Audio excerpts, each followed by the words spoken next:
Obrigado pela disponibilidade em criar esse centro. A ideia é que esse encontro seja uma conversa. Meu nome aqui, eu vou me apresentar, eu não me apresentei, eu sou Daniel Lima, o curador da exposição, também artista que integra a Frente 3 de Fevereiro e que também tem alguns trabalhos aqui na exposição. A ideia dos programas públicos, e esse começa o nosso primeiro programa público, é fazer uma conversa e uma aproximação dos artistas, do público e dessa discussão sobre o que é pensar arte afro-brasileira. E o que, ao pensar isso, a gente termina tangenciando e equacionando também. Vamos ter 3 programas públicos além desse, e tem projetos convidados que vão integrar os programas públicos. Os projetos convidados são o ZAP, que vai ser no dia 16 de setembro. Em outubro, temos a Diane Lima com Afrotê. E em novembro, teremos o Explode com o João Marcelo.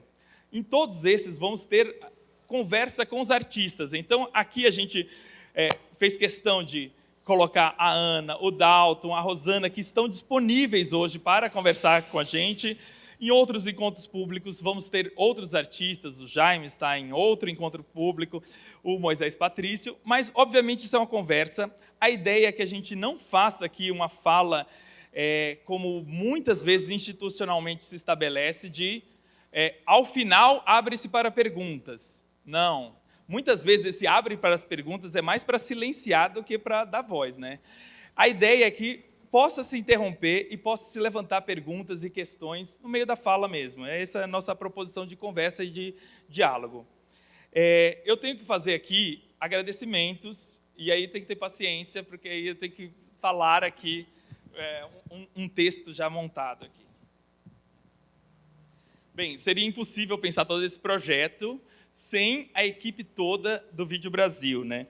É interessante ver como esses projetos, e cada vez eu acredito mais nisso, toda a criação é coletiva. E apesar de parecer, institucionalmente, a gente ter que recorrer às autorias individuais, acredito que toda a criação é coletiva e a equipe é fundamental nessas delimitações dos campos em que a gente percorre, quais são os trânsitos que a gente faz dentro do nosso projeto. Então, eu gostaria de começar a agradecer a Solange Farcas, diretora do Vídeo Brasil, que carrega o Vídeo Brasil há mais de 30 anos, é uma tarefa heróica, e que teve esse convite para elaborar um projeto a partir da arte afro-brasileira. O que é pensar artistas negros, artistas que pensam a questão negra, e através desse convite que se iniciou todo esse processo. Eram conversas que já tínhamos há muito tempo, desde que a gente se conhece, sobre essa questão dentro da sociedade brasileira.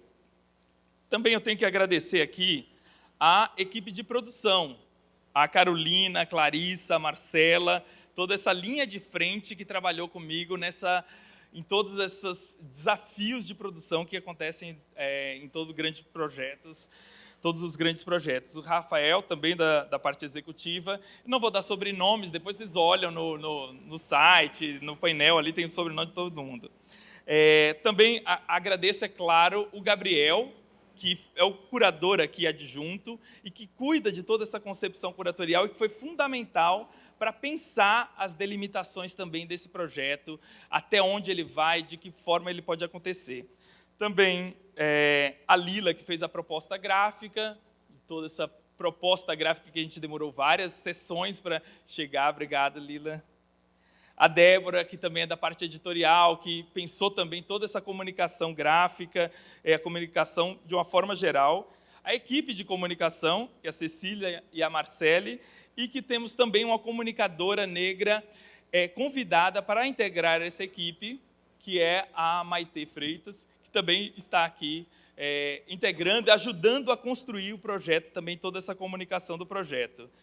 Bem, o Luiz e a Maria, também do Educativo, obrigado pela atenção, me ouviram várias vezes nesse processo e vão conduzir aqui o público, esse desafio maior de como lidar com essa questão com o público que chega aqui e às vezes tem que explicar até que existe racismo na sociedade brasileira, né? Tem que começar do zero com o público.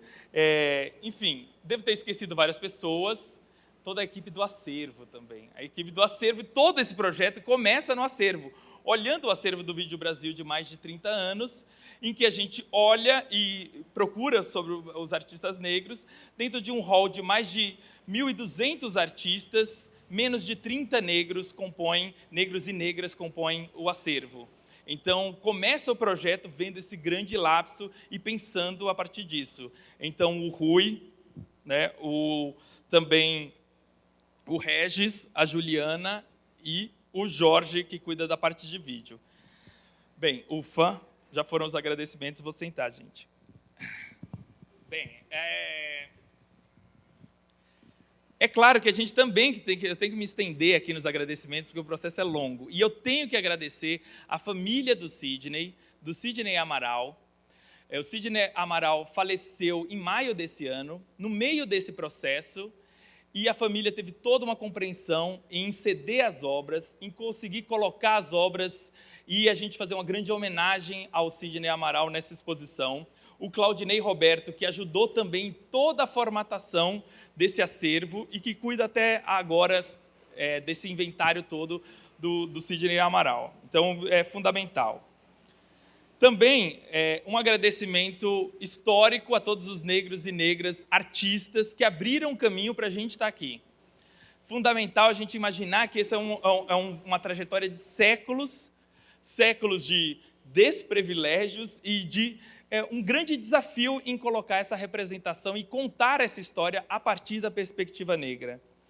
Assim como também as gerações futuras que integram a nossa sociedade, que também eu deixo aqui um agradecimento a tudo o que vai ser e a possibilidade de transformação que essa geração já carrega e que, muito mais do que na minha geração, muito mais eu quando criança ou adolescente, hoje pode-se discutir e se elaborar essa questão, a questão da negritude na sociedade brasileira e nas Américas.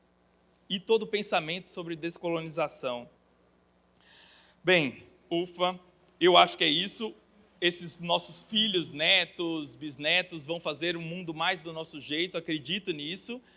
E, sem me estender muito aqui, passo a palavra aos artistas também que possam colocar e falar um pouco a partir do seu trabalho e a partir do trabalho que compõe a exposição, que a gente possa um pouco discutir essa perspectiva que Agora Somos Todos Negros aponta. Palavra a Rosana Paulina. Olá, boa noite. Agradeço a presença de todas e todos. Eu estou com 3 peças nessa exposição e o meu trabalho, desde o início, eu tenho procurado refletir sobre a situação da população negra no Brasil, a formação do país, sob um ponto de vista da mulher negra. Me interessa, o meu foco é a posição ocupada por essa parcela da população, que é a base da pirâmide no país. Tenho feito isso já há mais de 20 anos. Fico muito feliz de estar num momento como esse, vendo tantos artistas, tantos criadores e criadoras aqui reunidos, porque eu tenho acompanhado essa cena já há exatamente 24 anos, contando da data da minha primeira exposição. E me lembro muito bem que, no início, os pesquisadores, as pesquisadoras chegavam principalmente de fora do país. Eu me lembro que, nos 10 primeiros anos da minha carreira, basicamente eram pesquisadores estrangeiros que vinham estudar a cena brasileira, e a principal pergunta é: quais são os artistas, as artistas que você me indica? Estão fazendo arte contemporânea no Brasil, né, e estão pensando na questão negra. E não tinha, praticamente. Eu falava, não sei, não tem. Tínhamos o Eustáquio Neves, fotógrafo em Minas Gerais. Tínhamos artistas de outra geração, que era o caso do Emanuel Araújo, que da geração de Emanuel, para mim, deve dar um gap mais ou menos de 20 anos. E as pessoas perguntavam, não, nós queremos saber dos jovens, a geração jovem que está discutindo a questão da negritude no país. Assim, pessoal da sua idade. Não tinha, por incrível que pareça. O atraso do Brasil em relação à discussão das questões raciais no campo das artes visuais é uma coisa histórica, é tremenda. Vocês podem colocar, comparando com outras cenas, por exemplo, com a questão europeia, principalmente com a cena americana, podem colocar por baixo uns 100 anos de atraso. E eu estou sendo boazinha nessa conta. Não é uma conta de cabeça que eu estou jogando um número aleatório. Quando a gente olha acervos, por exemplo, como o do Metropolitan, e vê a entrada dos primeiros pintores negros nesse acervo, a gente vê que a questão racial, a discussão da questão racial via artes visuais tem pelo menos 100 anos de atraso no Brasil. E tem gente que ainda pergunta por que discutir a questão racial por esse viés. Então, é uma situação bastante estranha que o Brasil vive num país que tem a segunda população negra fora a Nigéria. Então, eu sempre, desde o início, eu quis discutir alguns fatos no meu trabalho, primeiramente por não me ver representada, primeiramente por estudar na maior universidade do país e não ter uma única aula sobre arte afro-brasileira, sobre arte africana, sobre a produção de ascendência negra. E eu sempre me questionei qual é o meu lugar nessa sociedade. E a maneira escolhida foi através das artes, que é o que eu domino, é o meu métier, é o ponto de interesse. Dentro desse olhar, eu procurei me apropriar das questões que me são familiares, até mesmo nos modos de produção. Então, aqui vocês vão ver uma grande costura, lá no fundo do galpão, a peça que está a última peça no fundo, é o tecido social, e o nome já é uma brincadeira com essa questão da sociologia, né? A ideia de pensar o tecido social, onde a gente tem um enorme tecido que vai trazer, através de silhuetas, marcas da escravidão sobre a população, principalmente a população feminina, e que vai mostrar essa passagem direta, por exemplo, da questão da mucama para a empregada doméstica, da ama de leite para as babás. O que acontece que a gente mantém numa linha, né, essa posição. E a própria forma escolhida, que é o tecido, a costura, que é uma maneira que eu gosto muito de trabalhar e que são elementos do meu cotidiano. São elementos que eu gosto, a costura me acompanha há muito tempo. E esse pensar, né, a sociedade, olhar para o país mesmo, é um país que não se discute. Eu fico muito chocada com o Brasil. Eu sempre penso, mas como é que nós não olhamos para nós mesmos? Que país é esse que não se discute? Que país é esse que a gente não consegue ver nas artes, por exemplo, a população negra, e parece, até 20 e poucos anos atrás, parecia coisa absolutamente normal. Normal. Até como ainda hoje você vai nas Bienais, entra... Como é isso? Então, eu tenho sempre procurado trazer através dessa maneira.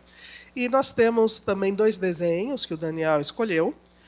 Os desenhos, eu gosto muito da presença deles aqui, porque eu não costumo mostrar os meus desenhos com a frequência que eu gostaria. Eu gosto muito do desenho, gosto do material, da linguagem do desenho, e o Daniel pensou também em trazer um trabalho, uma linguagem mais lírica, talvez, mais subjetiva, via os desenhos, onde eu discuto elementos ligados à condição de solidão tão presente na vida das mulheres negras e de desvalorização. Então, são mulheres que aparecem sempre numa cor de terra, que é uma cor que eu gosto, uma cor meio amarelada, não necessariamente elas precisam ter a pele negra para representar o elemento negro. Simplesmente eu gosto dessa cor, desse ocre, e elas estão sempre se encasulando.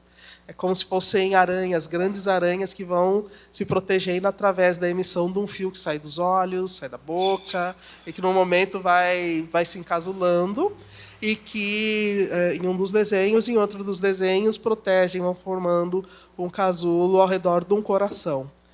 Então, são 3 peças que estão aqui na exposição. Espero que vocês apreciem, e sempre dentro desse ponto de vista, como eu falei, essa temática de pensar a sociedade brasileira, pensar a questão negra, mas sob um ponto de vista da mulher negra, que é ser mulher e negra numa sociedade como a brasileira. Posso passar para a Ana? Sim. Ana? Então, boa noite.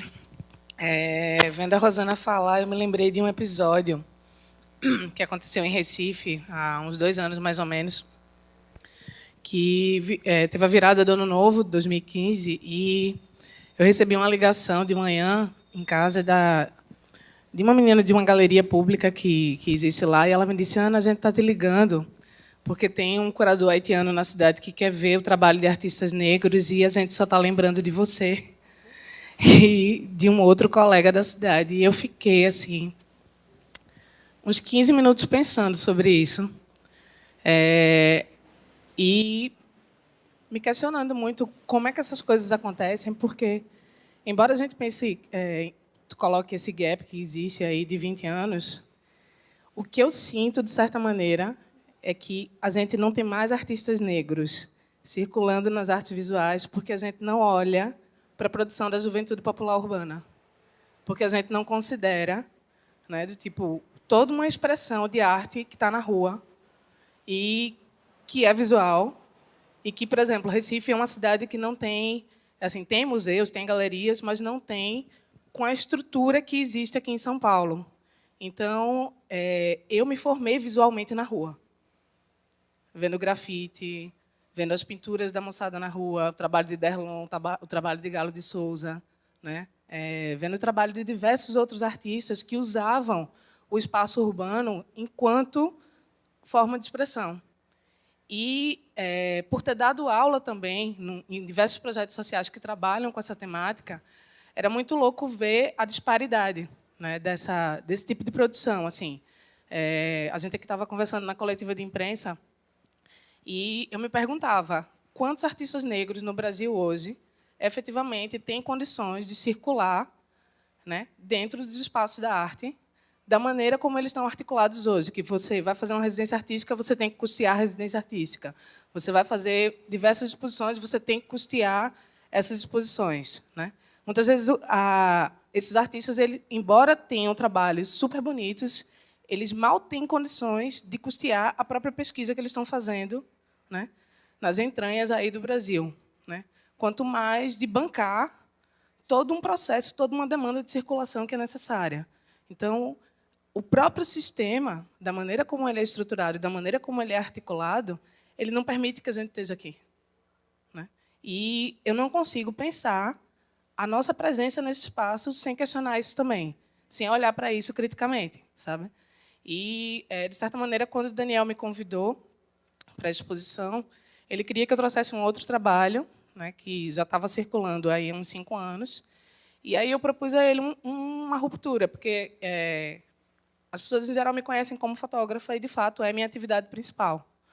Mas, por conta dessa minha relação com a arte urbana e com as pesquisas que eu venho tentando desenvolver a partir de outras provocações que me foram feitas por diversos amigos, dentro desse contexto mesmo da intervenção e tal, aí eu falei para ele, eu disse, olha, eu não quero colocar fotografia, eu quero que a gente pense numa obra que eu possa pintar uma parede, um letreiro. Então, eu mostrei para ele uma proposta inicial de um letreiro que eu tinha feito em Belém, durante uma exposição que eu levei para o Prêmio de Arte Contemporânea da Funarte, que a gente ganhou em 2015. E aí ele super topou a gente fazer aqui na Empena, do Vídeo Brasil. E aí uma das obras é essa, que está aí fora, nesse paredão amarelo, né? Com uma frase que, na hora que eu fui desenhar a parede, a minha principal preocupação era que ela pudesse ser vista da rua. Porque ainda tem... Isso, para mim, é uma questão. Eu não consigo fazer arte para um espaço unicamente fechado. O meu trabalho ele se fundamenta basicamente na interlocução com as pessoas no dia a dia. Eu não dirijo para poder andar na rua a pé, de ônibus, de transporte público, para continuar nesse diálogo constante, porque, para mim, é nessas interações que as coisas fazem sentido para mim, né? Então, a gente teve várias reuniões, Skype, trocando e-mails, para poder discutir essa frase que está aí, né?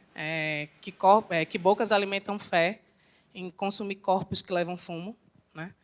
E que, de certa maneira, é uma frase que é para dar um tilt mesmo em alguns aspectos, porque uma coisa que eu fui notando no Brasil, principalmente com essa loucura que a gente tem vivido nos últimos 2 anos, é que coisas que são muito rápidas e muito fáceis de apreender, as pessoas elas veem, elas ouvem, e elas não dão mais atenção, né? Então, A minha ideia era que fosse uma frase que as pessoas olhassem e ficassem, hein? Né? E durante a semana aqui pintando, a gente teve experiências incríveis, assim, de, sei lá, quando a gente terminou de pintar o letreiro ontem, tinha uma moça do outro lado da rua, porque esse sinal de trânsito demora pra caramba, e, além de tudo, ele me ajuda muito nesse sentido, porque as pessoas ficam paradas nele, assim, do tipo, sem ter o que fazer, então elas acabam, evidentemente, olhando para o paredão, e tinha uma moça assim, ó. E aí eu falei, pô, eu já ganhei, sabe assim? Sabe quando você já ganhou a dinâmica, assim, a obra já vale a pena só por esse processo de ver o cobrador de ônibus virando o pescoço, tá entendendo, para olhar o que é que está acontecendo. E eu acho que é nessa interação que os processos vão acontecer. Pode ser que as pessoas não consigam apreender a frase de uma vez, porque ela não é uma frase muito fácil, mas, por conta disso também, foi que eu fiz todo um esforço de trabalhar com palavras em que elas ficam no inconsciente a partir de diversos jogos. Né? Então, você pode olhar para a frase e pensar: bocas consomem corpos, bocas, fé, tá entendendo? Fumo, e traçando essas relações e montando esse quebra-cabeça à medida que você está caminhando. Né? E aí, em contraposição a ela, a outra obra é onde a moçada está encostada aqui, exatamente nessa parede cinza, que é uma frase em que eu provoquei os meninos a trabalhar com o limite da invisibilidade. Então, tá o extremo da visibilidade para a rua e o limite da invisibilidade aqui, porque a obra de dentro trata de um caso, que é o caso dos 5 meninos que estavam comemorando o seu primeiro salário no Rio de Janeiro, e o carro deles foi fuzilado por 111 tiros pela polícia. Né? E a mãe de um deles... Na verdade, eu fiquei com essa notícia ruminando, mas 6 meses depois, a mãe do mais novo deles morreu de depressão porque não aguentou a ausência do filho. E isso remeteu muito a uma história da minha família, né, e da quantidade de amigos que eu perdi, né, ao morar num bairro que, por conta de uma série de intervenções públicas e de remoções, a polícia vai matando as pessoas e eu fui perdendo os meus amigos. Né, e ninguém se dá conta do impacto dessa lacuna. A gente apoia, na verdade, ações de repressão, ao invés de ações de prevenção. Ninguém se dá conta, né, do impacto que isso causa, da lacuna que isso fica nas famílias que têm seus filhos perdidos. E, por mais que se diz que a mídia divulgue uma vez ou outra, esses casos sempre ficam no limite da invisibilidade. As pessoas sempre tratam, sempre se inventam uma história de que é mais um bandidinho, sabe assim? E aí, nessa coisa de colar a imagem do bandido, né, a gente legitima toda uma série de lacunas que vão sendo feitas na juventude popular urbana do Brasil, que é absurdo. Se você pensar, a gente está matando, basicamente, uma quantidade de jovens gigantes que podiam ser, tá entendendo, assim, do tipo, uma força criativa incrível. Né? E eu falo isso não só por ter dado aula para eles e por conviver com eles todo dia. Né? Esse processo é um processo também que precisa ser repensado. Né? Então, foi nessa questão do limite da visibilidade e da invisibilidade que eu construí essas 2 frases, voltando também para um histórico meu também de relação com a palavra, que sempre foi muito forte. Né? E Daniel aceitou essa provocação para a exposição, e para a gente, e para mim, trazer isso para cá é parte de um debate que é essencial na minha vida hoje, sabe? Obrigada. Só complementando também essa trajetória, que eu acho que é uma trajetória sobre violência que vai perpassar toda a exposição, seja nos trabalhos que trabalham, que focam na relação com o corpo, seja nos trabalhos simbólicos, que vão recorrer ao caminho gráfico, ao caminho pictórico. A violência ela tá contida. E lembrando, são dados que são importantes a gente sempre, quando está pensando a ideia dessa perspectiva negra, é importante a gente lembrar. O Brasil teve a maior escravidão do planeta. Sim. E, ao mesmo tempo, foi o país mais católico, continua sendo o país com mais católicos no mundo. A gente chegou, no ano passado, à marca de ser o país que mais mata os seus jovens no mundo, maior quantidade de assassinatos no mundo. Quer dizer, mais morre no Brasil no período do que na guerra da Síria no mesmo período. Ou seja, é imaginar uma sociedade que ela caminha para um sentido totalmente distópico, um sentido de uma ruptura social evidente. E eu acho que isso transparece, quando a gente encara a perspectiva negra, isso vai vir, e ela vai vir sempre, sempre que a gente perpetue essa forma de violência. E a gente imaginar, eu não sei se a gente tem consciência do que são 150 pessoas mortas, mais ou menos, por dia no Brasil. São números totalmente de guerra, são números, a polícia que mais mata e mais morre no mundo também. São denúncias que vão aparecer na exposição e que vão estar sempre, de alguma forma, em dupla com o anúncio de um outro mundo. E eu acho que é isso que a proposição Agora Somos Todos Negros, ela tenta trazer essa provocação no sentido dessa proposição de um outro mundo, recuperando uma frase que é do artigo 14 da Constituição Haitiana de 1808, a primeira revolução e única revolução escrava que toma o poder. E a primeira nação a libertar os escravos e ter realmente a ideia de igualdade, fraternidade e liberdade. E uma nação que teve que lutar contra o Napoleão para que ele não reestabelecesse a escravidão. E que foi isolado historicamente. E que talvez esse artigo nos lembre desse devir negro que nos pertence. E um devir negro que ele está contido aqui e, de alguma forma, está contido em toda a precarização da modernidade. Toda precarização do mundo contemporâneo. É isso que a gente vem falando. Esse extermínio que a gente convive e que naturaliza 5 garotos que não fizeram nada, que estavam comemorando seu primeiro salário, serem assassinados, os 5 dentro de um carro, e a gente naturalizar isso. Do mesmo jeito que a Frente 3 de Fevereiro, o grupo que eu faço parte, pesquisa racismo policial há décadas, e tem lá um texto também sobre uma criança morta por um policial da UPP, e que também a gente naturaliza. Quer dizer, essa perspectiva, quando a gente, então, resolve unir e criar uma linha e uma cartografia dos artistas negros, é óbvio que essa perspectiva ela vai aparecer com uma intensidade muito diferente. E eu acho que todos os trabalhos, de alguma forma, tocam isso. Isso para falar um pouco também desse desejo curatorial, da provocação curatorial. Passando a palavra ao Dalton. Boa noite a todas e a todos. A bênção meus mais velhos e minhas mais velhas. E falando dessa questão das ancestralidades, queria aproveitar a presença da Rosana Paulino e dizer que eu fico muito feliz de ver essa movimentação, essa discussão. É uma coisa que não é fácil, é tenso, enfim, mas tem que ser feita. E gostaria de agradecer aos mais velhos, os que chegaram primeiro, essas portas que estão sendo abertas, né? E essa continuidade que está sendo promovida por vários artistas, vários jovens artistas negros aqui presentes. Porque eu me lembro, em 2007, quando eu fiquei sabendo do trabalho de Rosana Paulino na universidade, fiquei com os olhos brilhando, porque não conhecia essa referência eurocêntrica, não me sentia representado, não me sentia fora. E quando conheci o trabalho dela, fui lá bater na porta. Olá, Rosana Paulino. Sou artista negro aqui de Goiás, gosto muito do seu trabalho, como é que eu faço para conhecer mais e tal.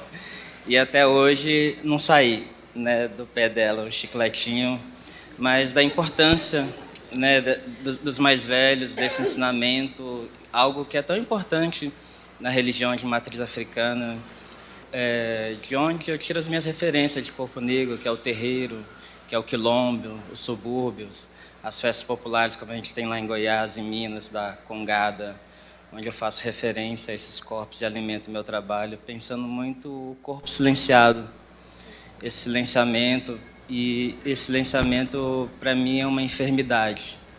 Então, dentro da minha pesquisa, eu fico pensando possibilidade de cura, né, para essa doença simbólica. E nisso eu faço um mergulho dentro dos terreiros, dos quilombos, pensando esses mestres, sacerdotes, griots, os raizeiros, pais e mães de santos, bezendeiras, xamãs, pajés, enfim, todos esses sacerdotes que socialmente são colocados num lugar menor, num lugar marginal. Então, eu venho pesquisando muito, procurando outras possibilidades para esses mestres, para esses corpos, que contemple uma diversidade no lugar que esse corpo queira estar, não que seja um lugar imposto. Então, assim, o trabalho que eu trago aqui na exposição é o Batedor de Bolsa. É um trabalho que eu sou um personagem que fico com os olhos vendados, eu me aproprio da pinhata, fico com os olhos vendados, tronco despido, calço social. O trabalho eu realizo em Goiânia, no muro do Parque de Exposição Agropecuária de Goiás, um muro branco, e tem uma bolsa suspensa, uma bolsa preta. No meu trabalho, sempre quando aparece branco, é para pensar branquitude, preto, negritude.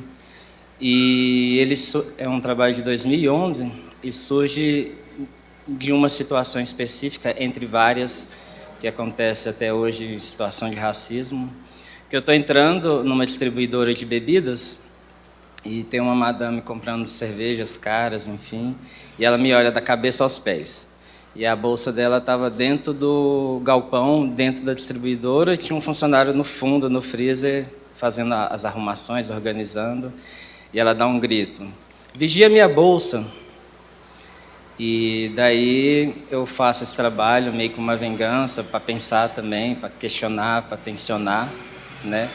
Esse lugar de não sentir pertencimento nos espaços públicos, desse lugar, desse corpo suspeito, desse corpo marginal, desse corpo que é hipersexualizado, que é o corpo, enfim. Então, eu tenho realizado minha pesquisa muito nesse sentido, de buscar novas possibilidades, novas narrativas, de trazer um protagonismo e uma autoria desses corpos negros, dessas histórias ser contadas por esses próprios corpos. Por isso que eu fico tão feliz assim, de encontrar colegas artistas e artistas que, de cada canto, né, desse Brasil, cada um trazendo a sua especificidade, né? Eu venho de um lugar que eu fico pensando muito nesse negro sertanejo, né?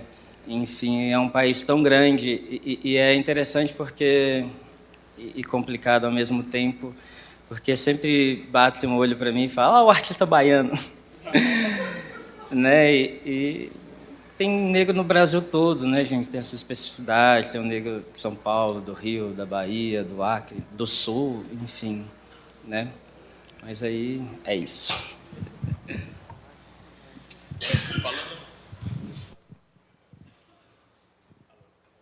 Alô.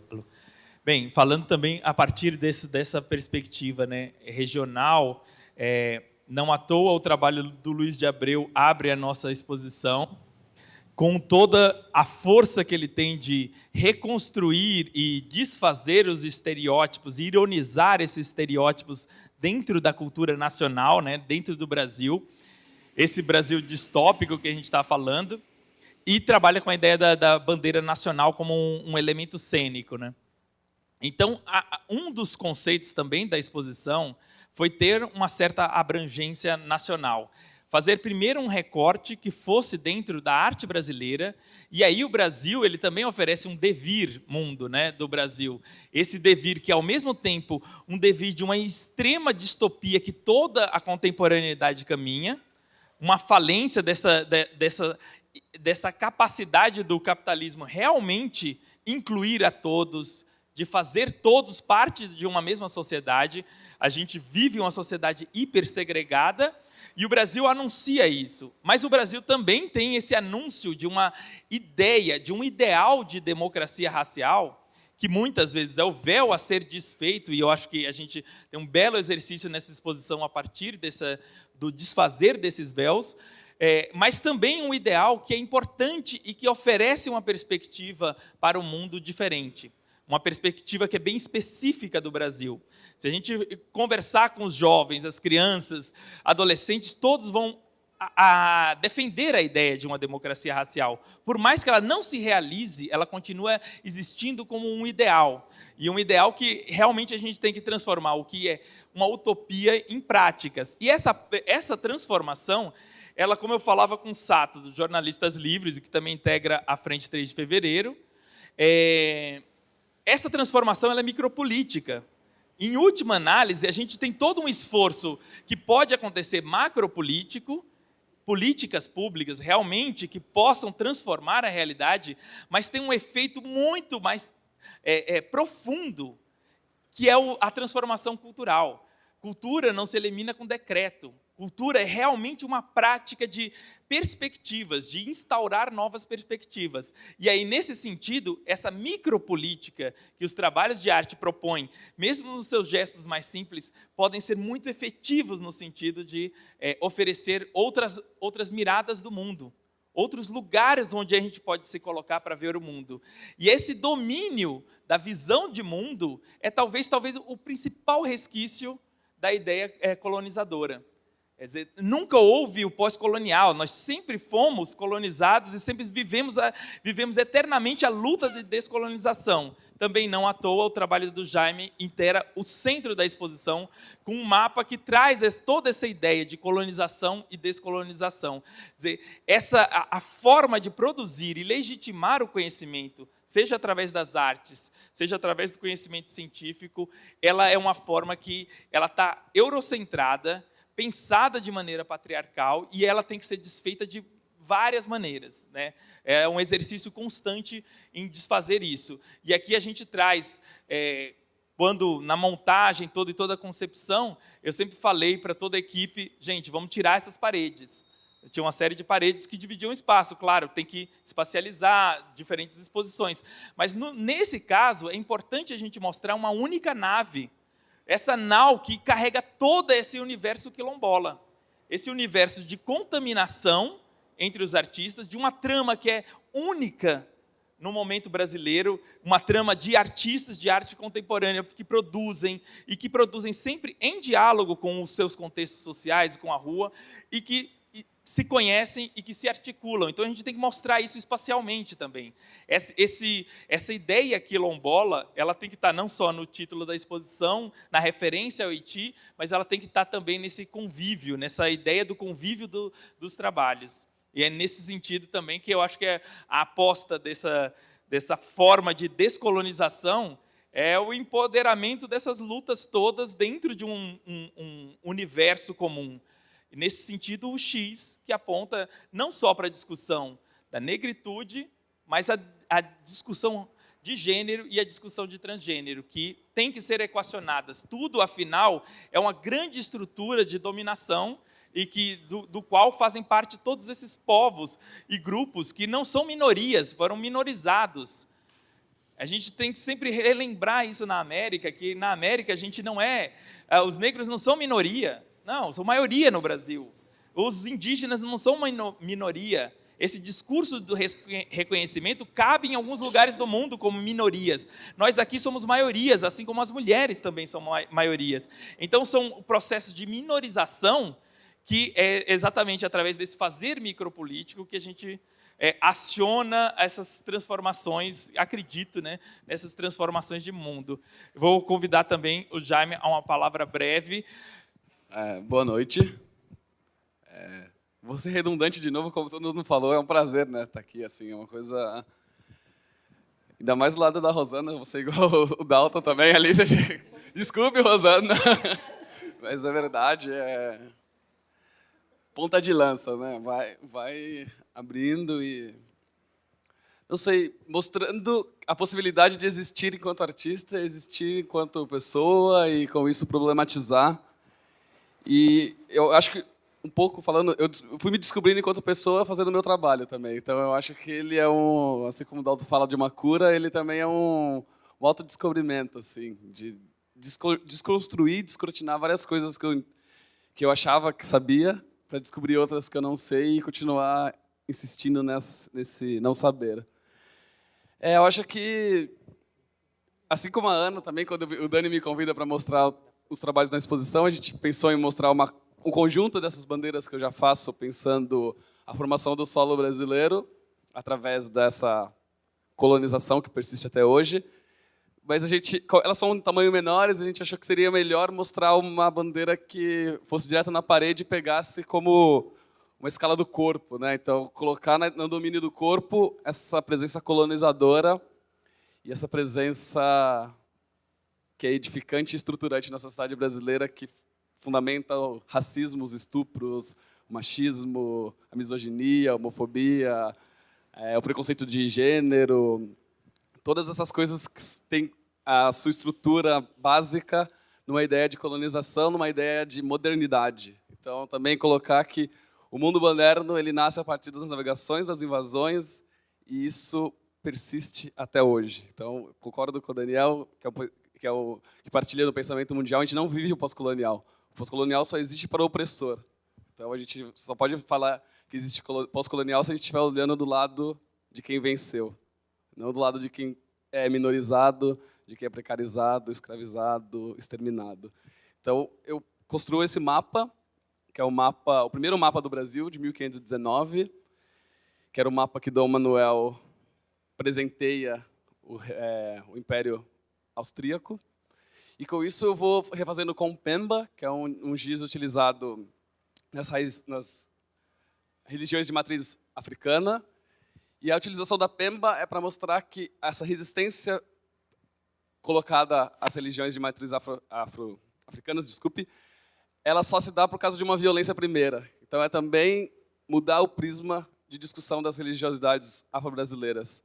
Que, para se ter uma resistência, tem que ter uma violência. Então, como para o solo brasileiro ser configurado como tal hoje em dia, as religiões afro-brasileiras também foram fruto de uma deportação e de uma violência. Então, a gente fala muito da democracia racial, da miscigenação, mestiçagem, carnaval, samba, futebol e todas as coisas que são associadas à negritude, e esquece que todas essas coisas são frutos de uma violência primeira. Então, utilizar os preceitos das culturas e das religiões afro-brasileiras é também mostrar que, para elas existirem, tiveram que existir a violação, a deportação e a escravização de corpos de povos africanos. E eu pego também palavras que são fundamentais para se entender a sociedade brasileira: democracia racial, mestiçagem, miscigenação, epistemicídio, etnicídio, genocídio, contrato racial, que são palavras que são, em grande parte, positivadas por a intelectualidade brasileira quando vai se falar de sociedade brasileira. Também colocar elas com esses gizes é tentar entender que essas palavras não podem mais serem usadas para falar da sociedade brasileira. A gente tem que ter um embate de criar novas palavras, porque o colonialismo também, em última instância, ele é epistemológico. Então, se ele é epistemológico, temos que subverter, transgredir e criar novos termos. Então, usar esses termos também com o giz é falar que esses termos estão gravados como calimba, como carimbos na pele de uma parcela da sociedade que é minorizada. E ao lado direito tem todas as datas dos tratados para a construção do solo brasileiro e da lei de abolição, e a data de hoje, que era de 2015, quando eu fiz a primeira vez o mapa, e espero não ter que fazer mais, porque espero que esse mundo realmente acabe e a gente consiga criar um novo mundo, e com isso essa data se torne histórica também. Eu acho que é isso, Dani. Moisés. Vai lá, Moisés. A palavra a Moisés Patrício, também que integra a exposição. A gente está desfazendo assim todo o protocolo da nossa conversa, mas importante aproveitar esse momento, já que a gente tem a presença de Moisés Patrício com a palavra. Bom, eu chamo Moisés, estou apresentando uma série de imagens que eu realizei durante 4 anos, durante meu trânsito na cidade de São Paulo, né? Eu escolhi o Instagram como plataforma desse trabalho, então boa parte todas as imagens que estão aqui apresentadas estão também no Instagram, né? E basicamente essas imagens é uma tentativa de criar um mapa poético do meu trânsito na cidade, e meio que vou oferecendo para as pessoas, eu vou fazendo uma selfie da mão e subindo para o Instagram, oferecendo para as pessoas o que eu vou encontrando, que as próprias pessoas descartam na rua, né? Então já tenho 800 imagens, e são sempre fotos das minhas mãos. Eu me interesso pelo o assunto trabalho, né? Aqui no Brasil, o trabalho é bem subentendido devido à história da escravidão. Consequentemente, a minha presença no mundo também fica nessa nuvens, né? As pessoas acabam não entendendo muito a minha contribuição intelectual. Então, o meu processo um pouco vai se dando um pouco nesse trânsito, né, nessa reflexão.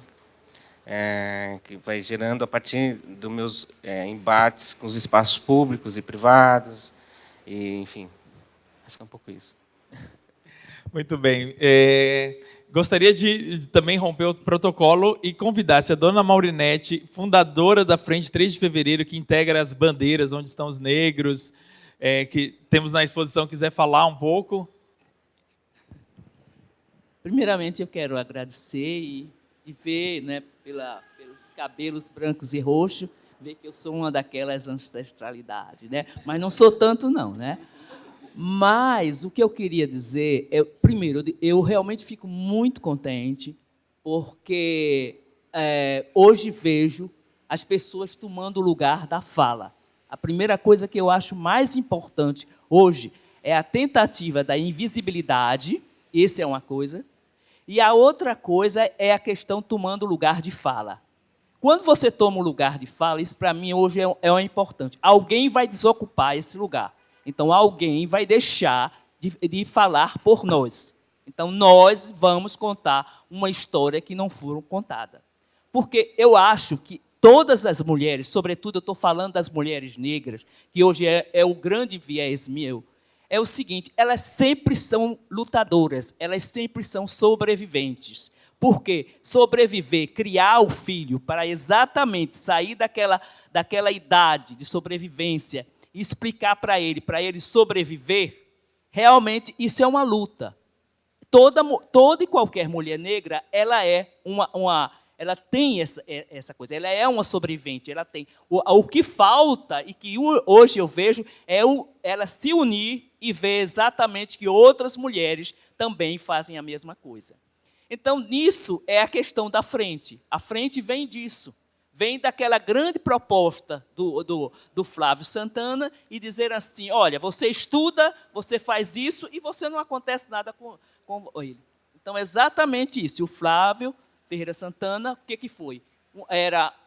Tinha acabado de se formar, dentista, e numa dessas bocadas, dessa quebrada da coisa, exatamente ele foi morto, porque a questão da suspeição.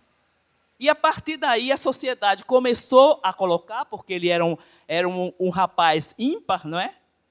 E ele começou a colocar como a questão da violência, como questão de violência, simples de violência. E o que nós tínhamos, a frente tem, eu revoltada e dizendo, meu Deus, pode isso acontecer com um dos meus filhos. E aí comecei a colocar, a geladeira começou a ser pregada, e vamos fazer alguma coisa, vamos fazer alguma coisa. Por que vamos fazer alguma coisa? Porque a gente tinha um grau de amigos, todos da parte de artes plásticas, advogado, sociólogo, cineasta, e disse, vamos fazer alguma coisa. E foi aí que a gente criou a frente. Mas o que eu acho mais interessante da frente é que ela começou, somos 21 elementos, hoje ela está trabalhando só com seu acervo. Mas o seguinte, a questão do negro é a questão da sociedade. Não foi o negro que criou o racismo. A sociedade, então, realmente. Então, ela é representada por japonês, judeu, negro. Então, ela tem toda a representatividade do que é a sociedade brasileira. E aí a gente começou exatamente nos espaços que dizem que são os espaços do negro, que é o futebol, o carnaval como se diz, e o samba, né? O carnaval. E, a partir daí, a gente começou a trabalhar. E os trabalhos que foram mais interessantes foi que agora nós vamos trabalhar não com uma grande multidão, não. A gente aproveita exatamente a questão da mídia para, então, colocar. E era essa a questão das bandeiras. A primeira bandeira foi exatamente como onde Brasil Negro Salve, depois mais ácida, onde estão os negros, e Zumbi somos nós.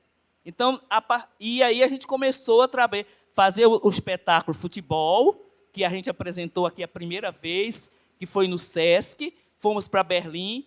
Depois, antes, a gente já estava vendo a questão do movimento dessa população, quer dizer, a questão das fronteiras, então fomos para a África do Sul, e, a partir daí, começamos a trabalhar que o racismo, o que é que se dá? O racismo se dá hoje nas relações sociais, no cotidiano. O cotidiano é esse. Posso posso entrar? Quer alguma coisa? E aquele quer alguma coisa é para dizer que você não pode entrar. E fizemos um filme, que aí eles podem falar mais que eu, fizemos um filme, Zumbi Somos Nós. Depois tem o livro, né? A cartografia para o jovem urbano. E temos o disco. Então, começamos a trabalhar com a questão do negro de uma forma diferenciada, diferente, e que hoje é que eu vejo como a Frente 3 de Fevereiro criou uma escola. Entendeu? E hoje eu falo muito mais, eu que sou socióloga, para mim, a ferramenta bem melhor, eu hoje trabalho com a questão do racismo, esse que é inviabilizado, ele é mais complexo, que é aquela história que eu tenho A Senzala Sempre Existiu, é um poema meu, que é assim, social ou serviço? Serviço ou social? Então, ninguém tira aquelas duas palavrinhas.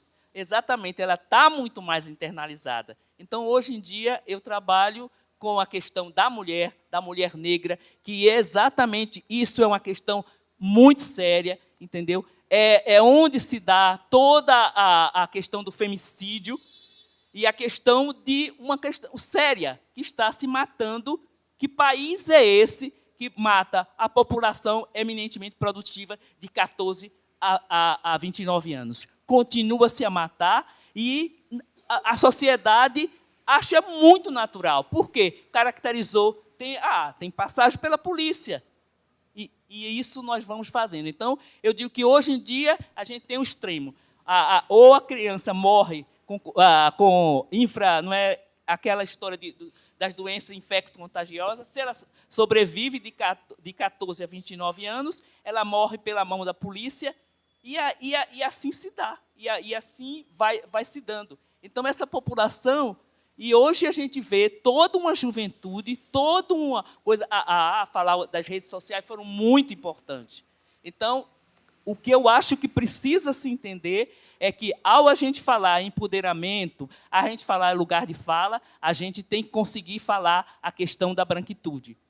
É essa questão do privilégio, essa questão da relação de uma sociedade que não seja apartheid e que todo mundo tenha realmente direitos iguais. É isso que a gente estuda. E para mim, no meu caso, atualmente, a ferramenta mais rápida que eu vejo é a questão da poesia.